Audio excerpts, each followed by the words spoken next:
Hello everyone, welcome to this video about a new shape I want to show you. And actually this video was long due because I made another video a while ago about this shape, this little minor shape, right, that would be G minor. And then I promised to make a follow-up video with the same shape played on another place of the neck. So if you don't know which video I'm talking about, I'll put a link below.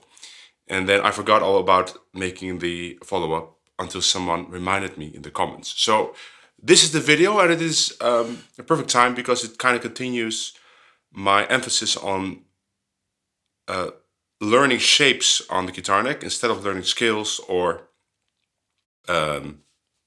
theory, but learning little shapes on the guitar neck to get you started with improvisation. So I want to talk about a minor shape. It's just a minor arpeggio, but it's a convenient place to the guitar, and show you a little bit what you can do with it on a 2-5-1 or a 5-1.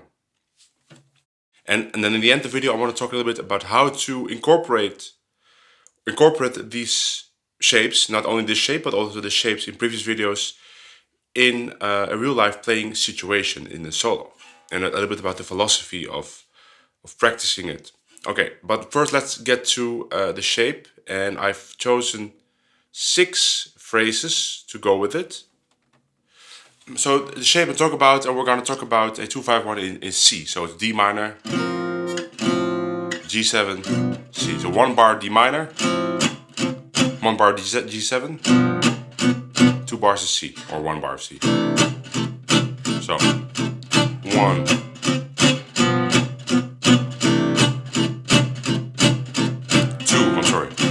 5, 1. Okay, so the shape I'm talking about is this.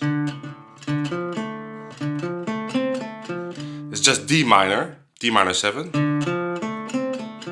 But it's very easy to find on the guitar because it starts on the root of the 2 chords on the A string, and of course everybody knows the roots on the A string, or you should know it because there's many chords that you need to know the bass note, right? To play D minor, you gotta know that the D is there. So that is my starting point, this D. Now I have 3 phrases starting with this shape, and then 3 phrases starting with this shape, which is very similar to this shape. It's only the starting note instead of a D is an E. So for me to find this shape, it's just in the same box, right, in the same position. So if I have to play this on G minor, the shape would be here, but the second shape would be here. Okay, so let's start with this one. So the first phrase is now, it's on the screen. Sounds like this: 1, 2, 3, 4.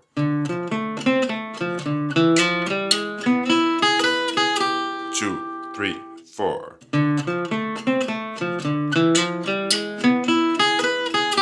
2, 3, 4.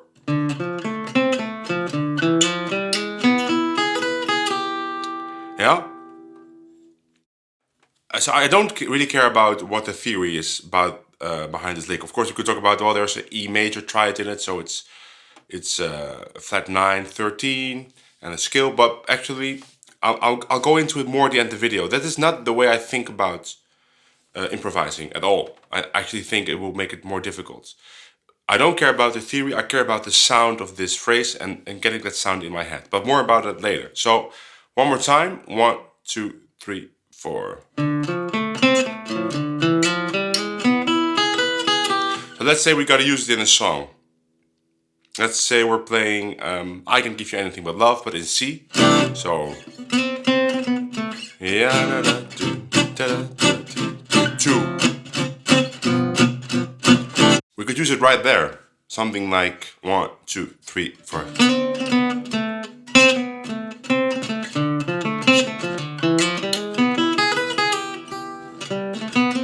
And again. Now we go to 2-5-1 in F. So G minor.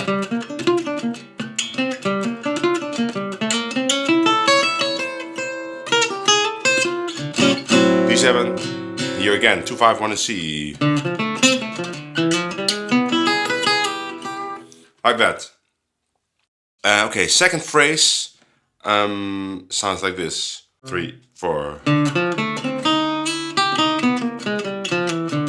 want to have a slow slide to the E. So we want to hang on the E flat. 1, 2, 3, 4.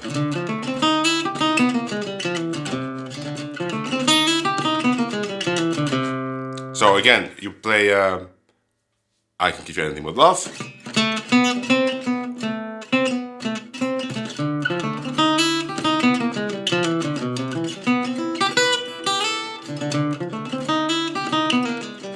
In F.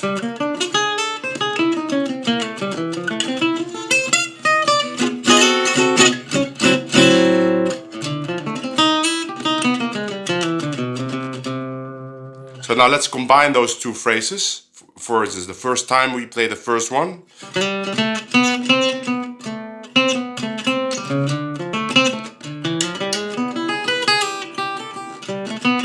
Second time.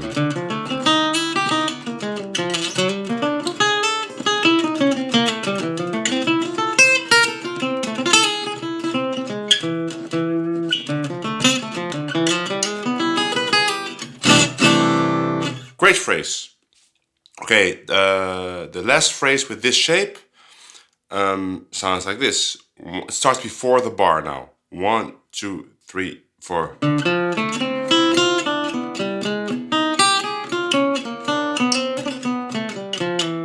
One, two, three, 4.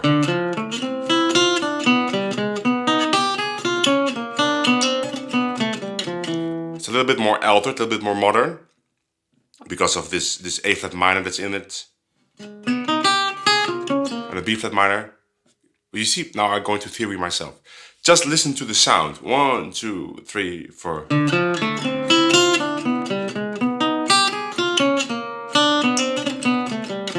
Let's play it in E flat. 1, 2, 3, 4.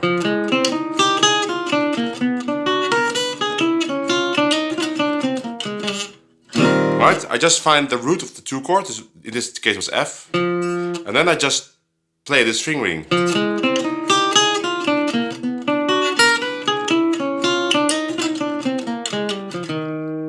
So in I Can Give You Anything But Love.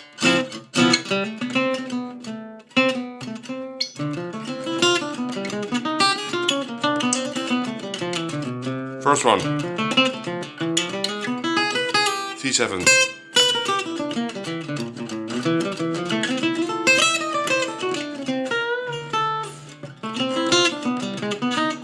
Ah.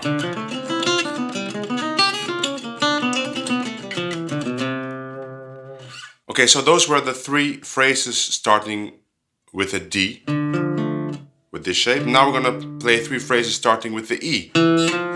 So the shape is exactly the same, but instead of a D, I start with E. Okay, the first phrase sounds like this. 1, 2, 3, 4.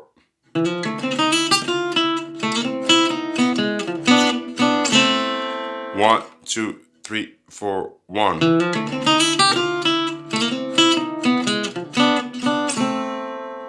One, two, 1, 2, 3.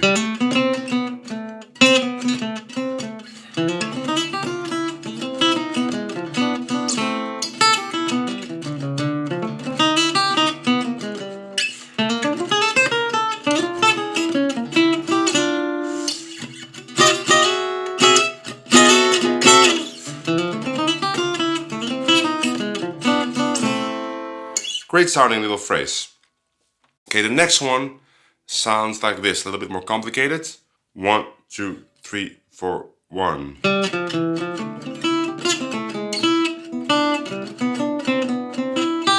3, 4, 1.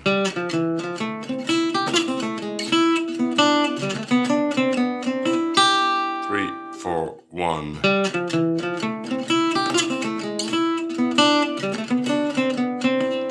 So do notice that the shape, now it doesn't start with E, it actually starts with something that's not in the shape, but it is all part of,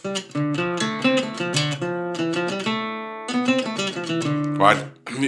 Don't take those shapes too literal, you can make some changes. And the advantages of changing the shape from this to this, that we get the possibilities of these melodic things.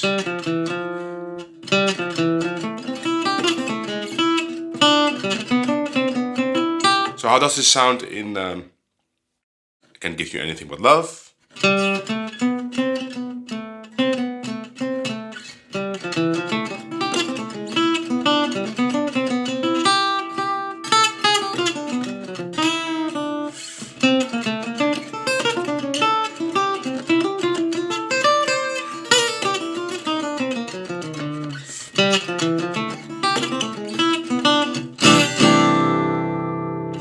Great. And the last one also plays around with the starting notes, some chromaticism in there.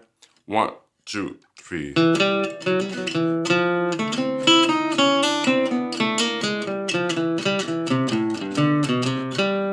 1, 2, 3.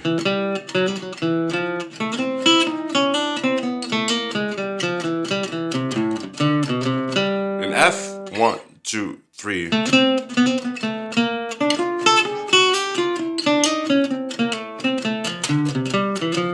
So inside I Can Give You, 1, 2, 3.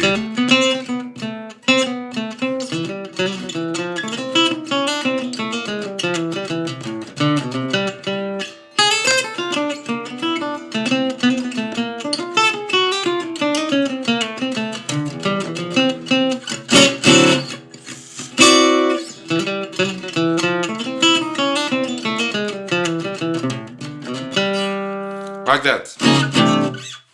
All great phrases. And so now you can see that actually you can kind of interchange the beginning of the phrase, right? For instance, if you take the third phrase from the first shape, the one that started before the bar, 1, 2, 3, 4. You could of course start with E, 1, 2, 3, 4. Or if you look at the third phrase of the second shape, if you look at the second bar, it starts with the E flat. So if you just play, for example, the beginning of the second phrase that we played, and now you go into, right? In other words, you can mix and match all these phrases.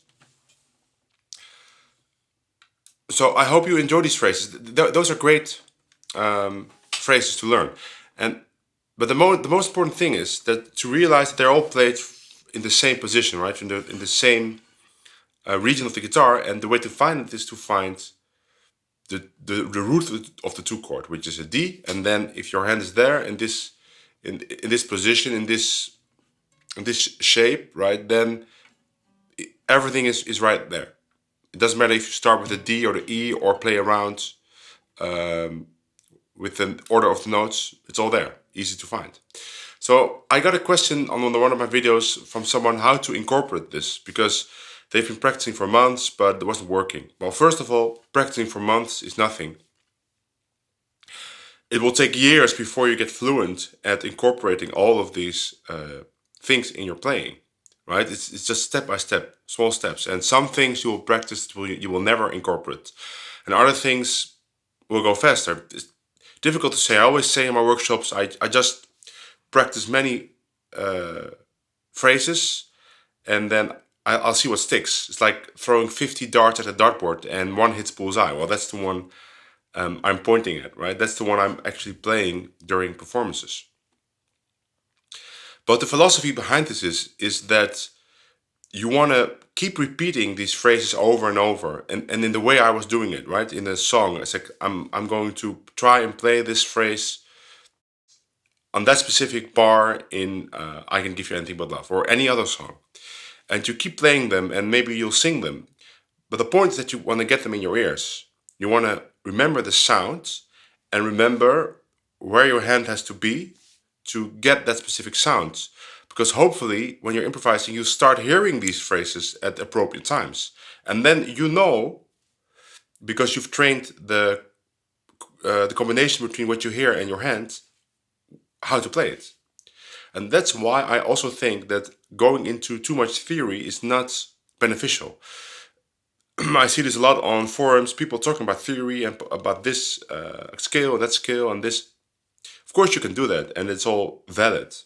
But it's a hobby in itself, right? Talking about theory does nothing to train your hand and your ears to play a specific thing. That there's only one way to do it, that's actually doing it. And in order to do it, you don't actually need to know the theory. You just need to know what sounds good, and you can make that judgment by your ears. Now, sometimes you might judge something to be good, which is maybe not theoretically correct, and there might be a better way. But the way to train that is to listen to good musicians playing good solos. And you will start to recognize what sounds good and what doesn't sound good. You don't need to know any theory. The only thing you need to know is where to find good phrases. And you can find it by listening to good players, or you can go to my videos, for example. And after a while, after playing these phrases for hundreds of times, you start forgetting that the phrase has to be played in a certain way. And you start combining them with other phrases at the same place of the neck. And you start making little changes. And at that point, the phrase becomes yours. You forget that it is a separate thing that you've practiced. It's just part of your natural way of playing, but that takes a long time. That was a long story, kind of. I was rambling maybe, but the main point is, you want to get these phrases in your ears and connect that to your fingers. Forget the theory, forget talking about the scales, just put those phrases in your ears. That was it. Of course, if you like the videos, like, subscribe, and I'll see you all in the next video. Bye.